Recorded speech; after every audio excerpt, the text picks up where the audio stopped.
do sexto ano, tudo bem com vocês? Dando continuidade, então, aos nossos estudos sobre o solo, vamos falar hoje sobre o solo e as atividades humanas. O início das atividades agrícolas datam de cerca de 12 mil anos, que é quando o homem começou a plantar e a também domesticar animais. No início, ele fazia isso para a própria sobrevivência. No entanto, com o passar do tempo, foi aumentando essa produção e ela passou também a ser comercializada. Atualmente, o Brasil é um dos grandes produtores agrícolas e exporta, os produtos daqui para diversas regiões do mundo.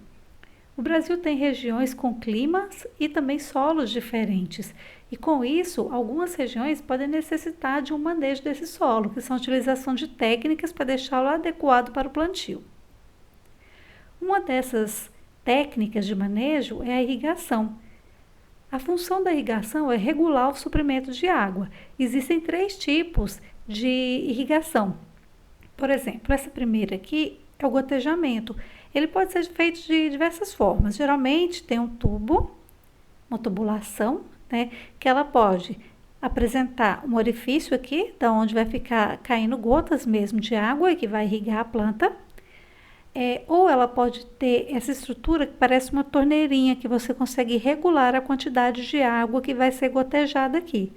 Essa técnica você pode fazer até em casa, por exemplo, usando uma garrafa PET, enche de água, fecha, faz um furo na tampa da garrafa PET e permitindo com que ela fique gotejando sobre a planta que você quer irrigar. Uma outra forma de irrigação que é bem conhecida é essa daqui, que é por aspersão. Essa estrutura vai aspergindo essa água como se fosse uma chuva, sobre a plantação. E por último, tem essa técnica aqui que é da inundação. Como o próprio nome diz, você vai inundar mesmo uma área onde você vai plantar. Ou você pode também utilizar uma estrutura, como uma bacia, por exemplo, cheia d'água. Isso também é uma técnica de inundação. E ali dentro fazer o plantio do produto que você quer. Aqui é uma plantação de arroz, em região alagada. Ao contrário da irrigação, nós temos a drenagem. Enquanto a irrigação está suprindo o solo com água, a drenagem está removendo o excesso de água do solo. Essa remoção é importante porque em solos onde tem muita água, está muito alagado, ele vai atrapalhar o desenvolvimento da planta, como a gente pode observar nessas 2 ilustrações. Aqui, onde não foi drenado, a raiz não consegue se desenvolver, a planta, consequentemente, também não. Depois que drena aquele solo, olha só, a raiz cresce de forma adequada e a planta também. Existem 2 tipos de drenagem, uma mais superficial, que retira essa água que vai ficando acumulada na superfície do solo, e tem uma técnica que é um pouco mais profunda. Geralmente ela retira o excesso de água do subsolo, que é através dessa tubulação.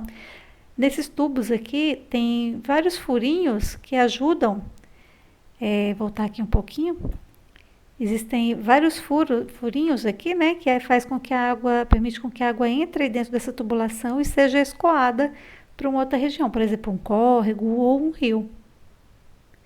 Outra técnica utilizada é da aração. A aração, ela geralmente é utilizada em regiões onde o solo está muito compactado, ou seja, está muito duro. Esse solo muito duro vai impedir a entrada de ar, vai impedir a entrada de água e vai impedir até mesmo o desenvolvimento da raiz da planta, porque é muito duro, não vai permitir com que ela cresça ali dentro. Então, antes de fazer o plantio, é feita essa aração, com essa estrutura aqui, que ela vai revolvendo a terra, e assim vai aumentar a aeração e a infiltração de água. Ela pode ser feita aqui através da tração animal ou através do trator, os dois puxando essa estrutura aqui. E por último, a gente tem a adubação. A adubação é uma técnica muito importante porque ela repõe nutrientes para o solo. Geralmente, quando uma área ela sempre está sendo plantada, a quantidade de nutrientes dali vai diminuindo, então é importante fazer essa reposição. E tem 3 formas de fazer isso, através da adubação química, orgânica e a verde. A química é essa daqui, onde você vai colocar um adubo químico mesmo, produzido nas indústrias. Na adubação orgânica, isso daqui muita gente faz até em casa, tem gente que gosta de plantar uma hortinha, e faz esse tipo de adubação, colocando cascas né, de frutas, verduras, junta casca de ovo. Algumas regiões as pessoas colocam também minhocas aqui no solo, que ela vai ajudar também, tanto na nutrição, né, daquele solo, quanto na aeração.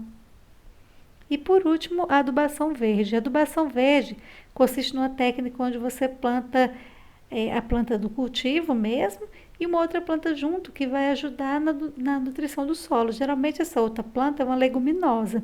Por que essa preferência por leguminosas? Porque na raiz dessa planta existe uma bactéria que ajuda na fixação do nitrogênio do ar, que as plantas elas não conseguem fazer isso sozinhas. Então, essas bactérias que vivem nessas raízes, elas auxiliam nesse processo. Então, acaba que esses solos vão ficar bem mais ricos em nutrientes, né? Então, esse tipo de plantio auxilia na nutrição desse solo. Diante disso, vocês estão aptos a resolver os exercícios da página 216 e 217. Qualquer dúvida, é só perguntar. Um abraço e bons estudos!